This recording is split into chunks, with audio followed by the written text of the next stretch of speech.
Good morning, Expert Corner Group. This is Mark, and what do I got going on here? After I made all those videos yesterday, I figured that I needed to try to set this up so that you understood what's going on. Wicked Edge has made different models and different bases over all the years, and their clamps have changed. But they really had two base configurations, and all of their bases, all of the Wicked Edge products are made, notched, and inset in order to interlock so that forward and backwards they stay in place, side to side it stays in place, and then the screw positions it. So everything interlocks so that there's no warping or twisting. Wicked Edge started originally with a base like this, which had a separate attached square bar that your guide rods could slide on here. And the original vices were this two-piece vise that's split in the center. One side is fixed down, the other side floats. And by using the combination of the screws, you could lock a knife very securely. The original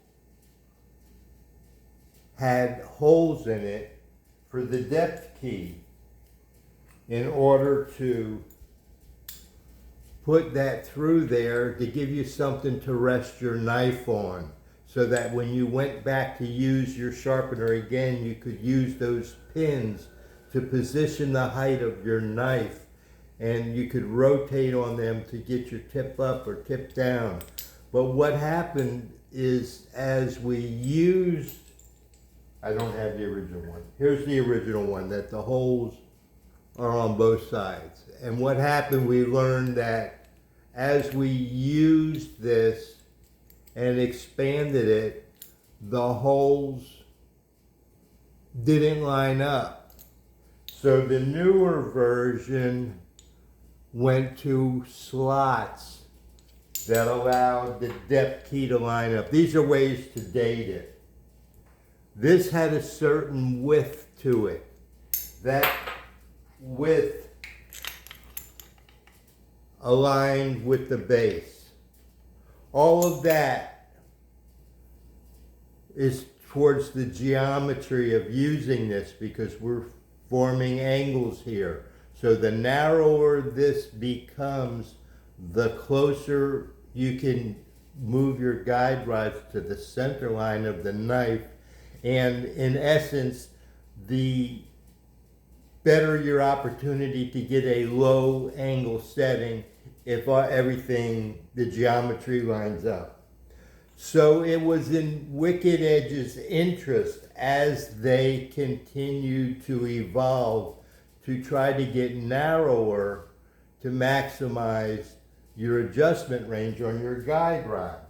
So they did eventually went from the holes to the one with the slot, to eventually they went to a standard vise, the same one, but it got cut shorter and made straight on the sides, and it became narrower in order to facilitate low angles.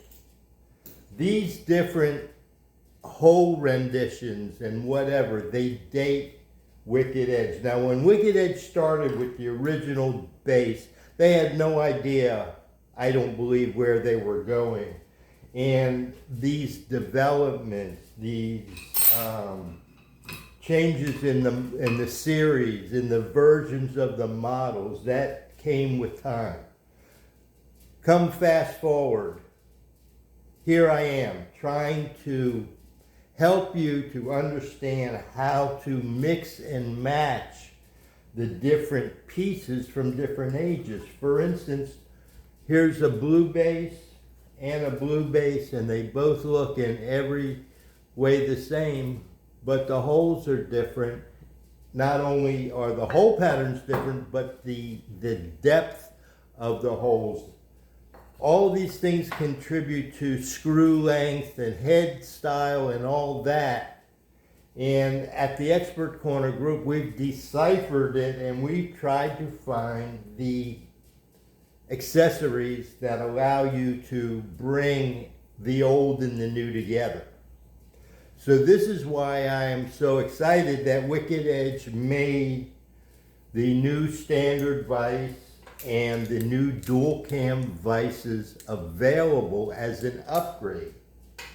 That's what presents the challenge to us here at the Expert Corner group, because all of these different hole patterns, in order to try to utilize the new parts with the old stuff, we had to figure this out. And that's what we do here at the Expert Corner, is we make these accessories and adapters so that you can bring your old and your new together.